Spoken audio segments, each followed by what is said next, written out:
KF-21 elef pesawat pejuang generasi 4.0 Tengkai. Bercakap dalam temu ramah dengan akhbar berbahasa Korea, Ketua Pegawai Eksekutif KI Kang Yong berkata, prestasi pesawat pejuang KF-21 itu adalah lebih berbanding pesawat pejuang generasi 4.5 di pasaran ketika ini seperti Rafale dan Eurofighter Typhoon.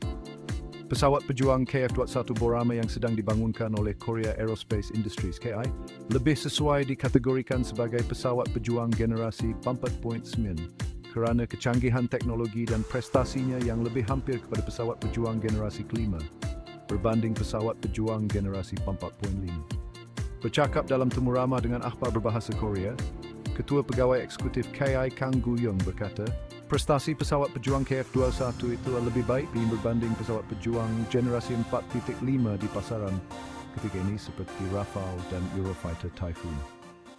Mengkategorikan pesawat pejuang KF-21 Boramae sebagai pesawat generasi 4.5 merendahkan kemampuan dan keupayaannya.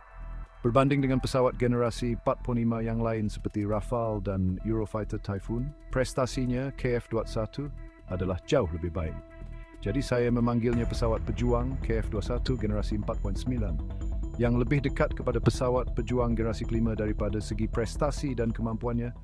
Beliau memetik kemampuan radar cross-section (RCS). Pesawat pejuang KF-21 yang dibangunkan oleh KI itu adalah lebih baik berbanding pesaing-pesaingnya, meletakkannya setanding dengan pesawat pejuang generasi kelima. RCS milik KF-21 itu akan jauh lebih rendah berbanding pesaing, menyukarkan lagi radar-radar musuh untuk mengesannya. KI meletakkan pesawat pejuang KF-21 itu untuk bersaing dengan pesawat-pesawat pejuang yang berada di pasaran pada ketika ini, seperti F-19, Rafale, Eurofighter Typhoon dan juga F-15. Kang berkata pesawat pejuang KF-21 berbeza daripada pesaing-pesaingnya kerana pembangunannya menggunakan teknologi Fourth Industrial Revolution Technologies, termasuk teknologi canggih Artificial Intelligence atau AI dan Big Data. Beliau juga mengatakan bahawa pesaing-pesaingnya seperti pesawat pejuang Rafale dan F-11 pada asalnya adalah pesawat pejuang generasi ketiga sebelum dinaik taraf kepada pesawat pejuang generasi 4,5. Pesawat pejuang F-11 Fighting Falcon yang dibangunkan oleh syarikat Lockheed Martin telah melakukan penerbangan pertamanya pada 1974, iaitu 50 tahun yang lalu. Manakala pesawat pejuang Rafale dibangunkan oleh syarikat Dassault Aviation pula melakukan penerbangan pertama pada 1986, kira-kira 38 tahun yang lalu. Sebaliknya, pesawat pejuang KF-21 Boramae hanya melakukan penerbangan sulung 2 tahun lepas. Radar Active Electronically Scanned Array dibangunkan oleh syarikat Korea Selatan Hanwha untuk digunakan pada pesawat pejuang KF-21 Boramae aircraft.